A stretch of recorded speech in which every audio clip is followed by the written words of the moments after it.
got so much motherfucking design on right now. Break it down, bring it back, make it clap. I got three old thoughts, new guap, where that thing, bitches on my line, and you know. Ajaran hukum bebas, Free Wrestler, merupakan penentang paling keras positivisme hukum. Aliran ini sejalan dengan kaum realis di Amerika, yang dimana di dalam aliran realis di Amerika dalam menentukan hukum bersumber pada putusan hakim.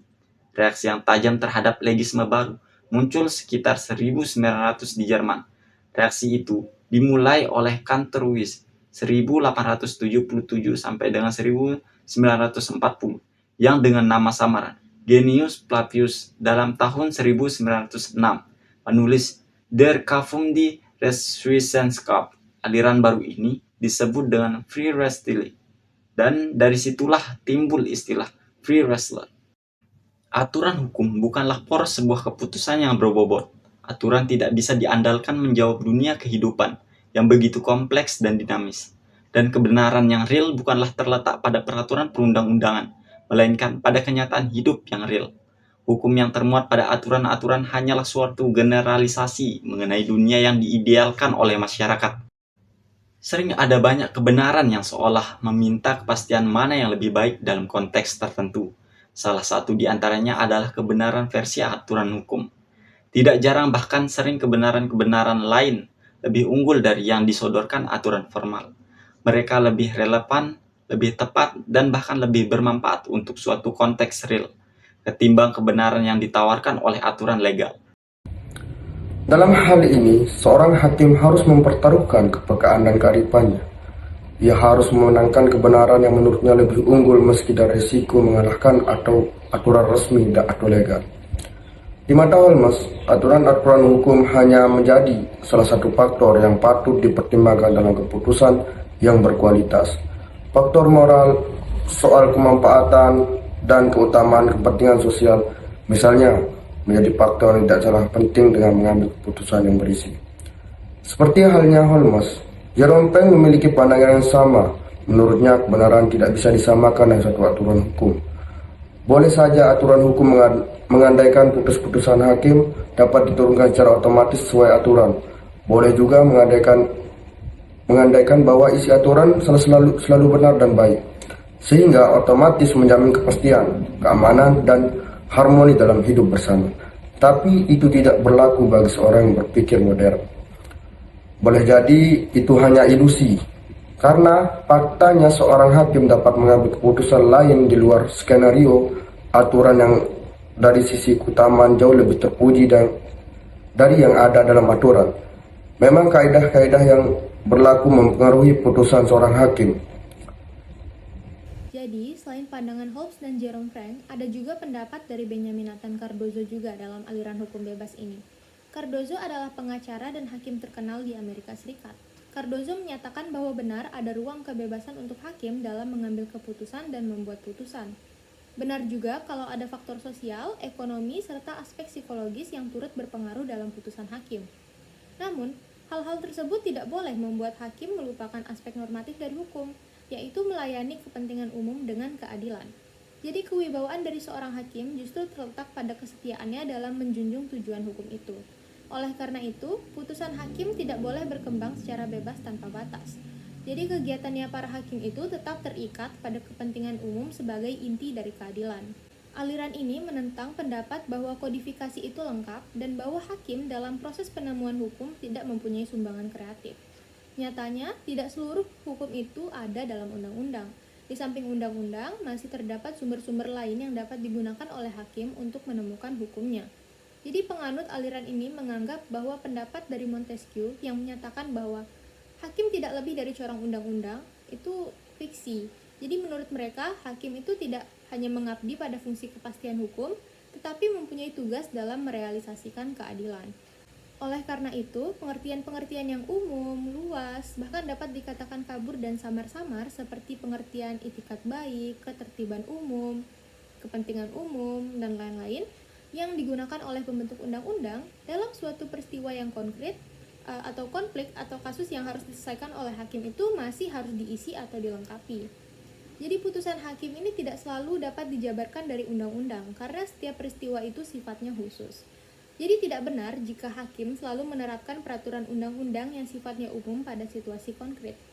Jadi hakim ini tidak hanya wajib menerapkan atau melaksanakan undang-undang, tetapi juga menghubungkan semua sifat-sifat yang khusus dari sengketa yang diajukan kepadanya dalam putusannya. Jadi inti dari pandangan dan pendapat dari Cardozo ini ada dua. Jadi yang pertama itu adalah hukum adalah kegiatan hakim di pengadilan yang terikat pada tujuan hukum, yaitu kepentingan umum. Yang kedua, hakim bebas memutus tetapi dengan batasan, tidak boleh bertentangan dengan kepentingan umum. Menurut Sudikno Mertokusumo, penemuan hukum bebas bukanlah peradilan yang tidak terikat pada undang-undang.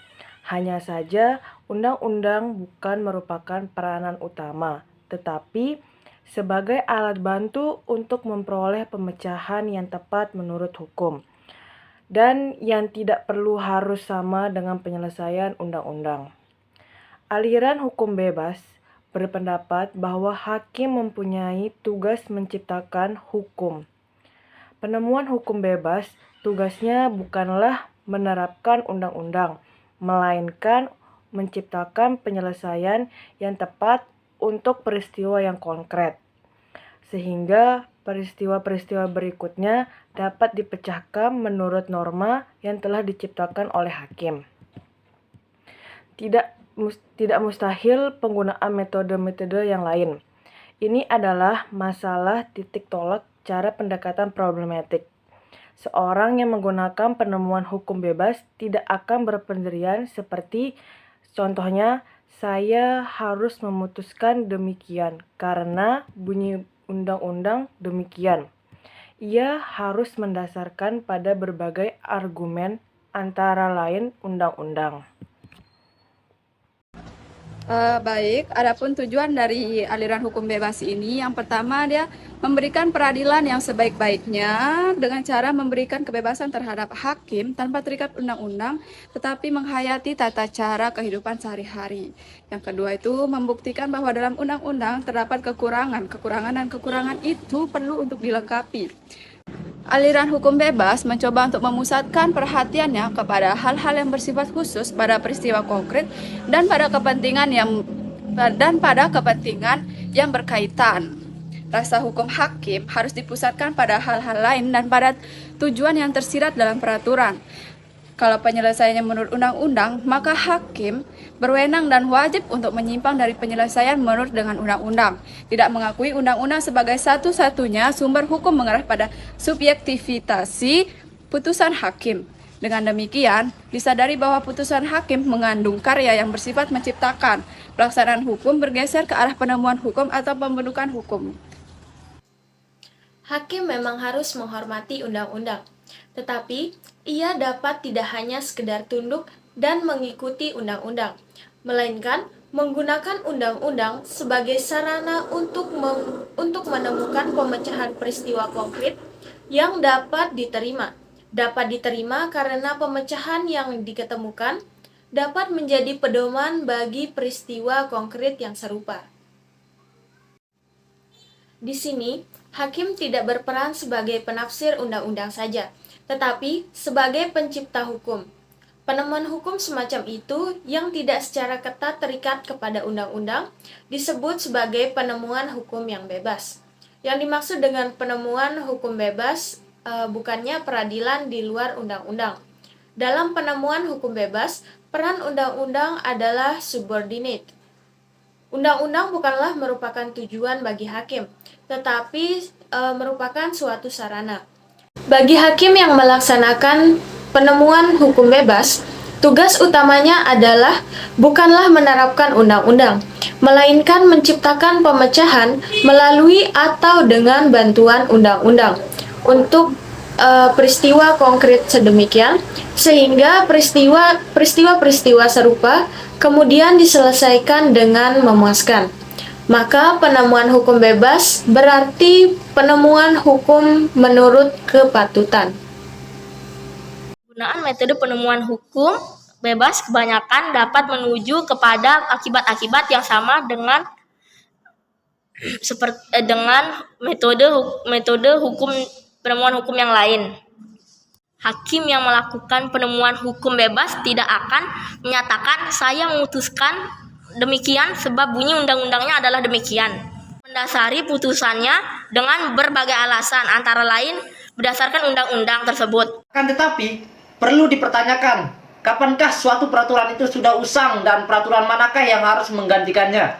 Pada asasnya, selama belum ada undang-undang baru, hakim tetap akan berpedoman pada undang-undang yang lama. Ini merupakan bentuk terpenting dalam penemuan hukum bebas, yang disebut metode penemuan hukum antisipatif atau futuristis. Dengan metode ini, hakim mempunyai pegangan pada pendiriannya dalam memilih hukum, sehingga memperoleh petunjuk bagaimana pandangan pembentukan undang-undang dan bagaimana hukumnya yang akan datang. Dengan demikian, hakim memungkinkan terjadinya peralihan yang luas dari hukum yang lama ke yang baru. Hendaknya disadari bahwa Freyreich memberi fungsi yang bersifat menciptakan hukum yang lebih tepat pada hakim. Hendak menyadarkan hakim kepada kenyataan bahwa ia dalam aktivitasnya tidak dapat menghindari unsur penilaian subjektif. Pendapat subjektif, hakim ini akan menciptakan hukum yang lebih tepat dan lebih adil ketimbang hanya mengikuti isi perundang-undangan saja.